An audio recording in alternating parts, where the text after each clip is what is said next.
I promised you that we are going to change the way we are saving. You know? For a very long time, we were saving 200 shillings. A long time, since independence, until late last year, 200 shillings per month. Nyinyi mnajua shilingi 200? What can 200 shillings do? 200 shillings. Ati hata mimi rais, mimi na save 200 shillings. Hiyo ni ujinga. Ama ni nini hiyo? So I said we are going to change this. Today, you know, we had a big quarrel with many people, including Atwoli and others and who. But I told them, look, we must, let me put it this way. Kenya was rated among the countries that are almost at the bottom on matters age-old poverty. Because if you are saving 200 shillings, the day you retire, you will be paid 40,000 or 70,000. 70,000 within 2 weeks, your pesa imeisha, and you go straight into poverty and you die. So what have we done? We changed the law. Now every Kenyan is saving 6% of their earnings, and every employer is also paying 6% of their earnings. I am very confident that in the next 15 years, all the money we are borrowing, we will not be borrowing money from China and this other place and that other place. We will be borrowing money from our own savings. Nyinyi mnanielewa? Imagine for 60 years, we have only saved 320 billion. 60 years. Kwa sababu ya kusave 100, sijui 200, sijui ngapi. But the good news, in the next 4 years, maybe less, maybe 3 years and some months, we will have doubled the money we have saved for 60 years. We will double it in 3 years. We have increased. Mnataka mnisikize vizuri. We have increased our savings every month from 1.3 billion to 7.5 billion.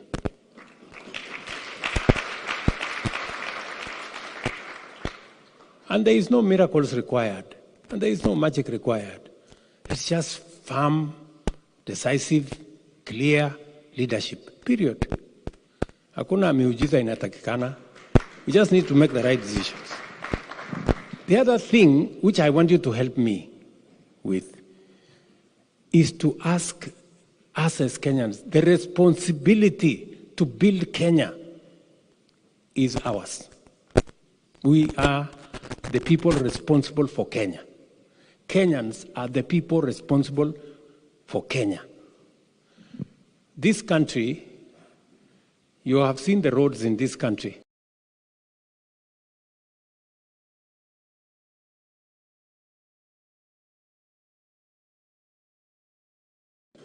Si wao ndio sasa nyinyi mnafikiri ati Kenya itajengwa na wa Chinese ama itajengwa na wa Marekani?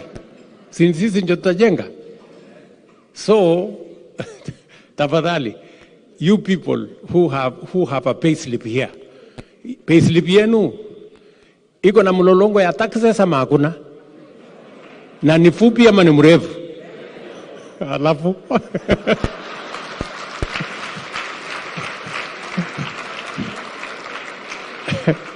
si mlolongo ya taxes ni mrefu hapa. That is how you build a country, my friends. You don't build a country because of debts. Ati kukopa hapa na kukopa pale. You build your country using your own taxes. So, Mniite Zakayo, Mniite nini, lakini tulipe tax tujenge Kenya.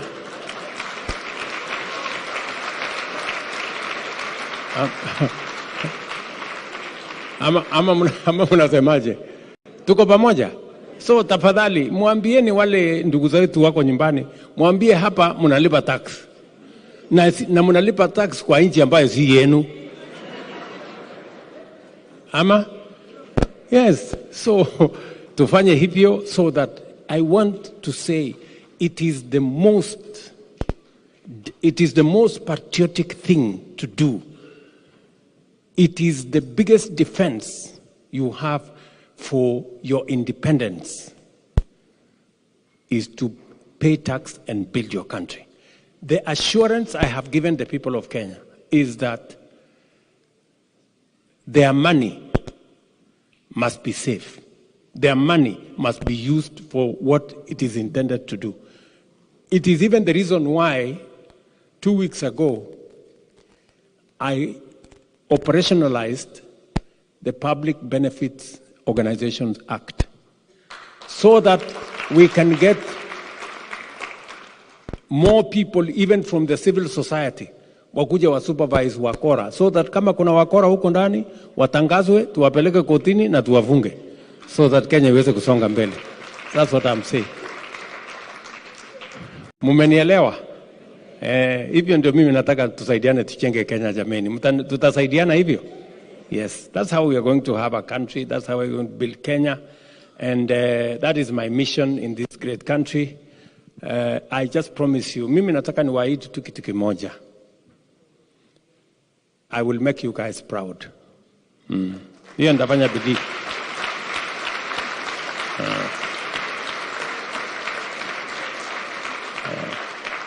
Ndasukumana kabisa na hii kibarua, ndasukumana mbaya sana. So otherwise I want to say to appreciate the invitation by President Joe Biden and the American people to me. I know it's a great honor that I become an African state, head of state to receive such an invitation in almost 2 decades. It shows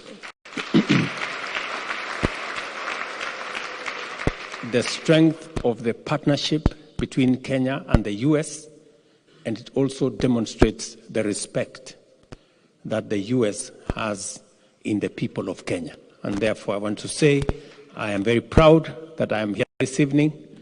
If you find me a bit not very coherent, it is 4 a.m. at home. Sasa naongea lala, lakini kwa sababu naona hata nyinyi mmeng'ang'ana, mmekuja kwa wingi, and I'm told you've come from different towns.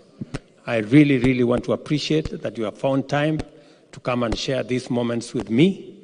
And I want to assure you that as a team, we're going to work hard. We're going to make sure that we make a difference in our country.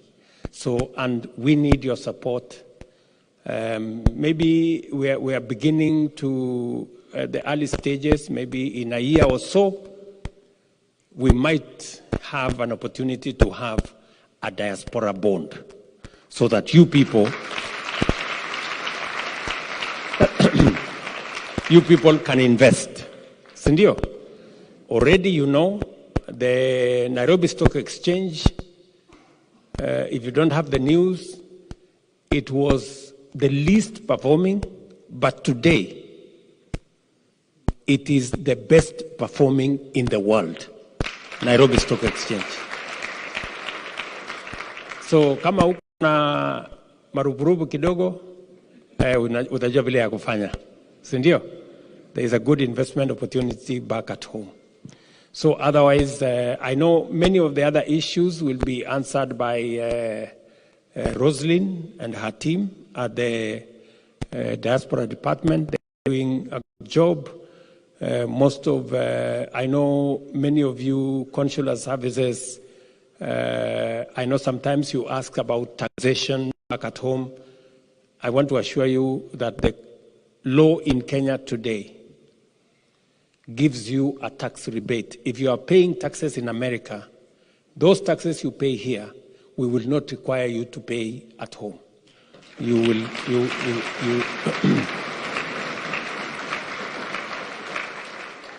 because we do not want to tax a Kenyan twice. If you have paid here, you cannot pay there. That is how we have changed the law.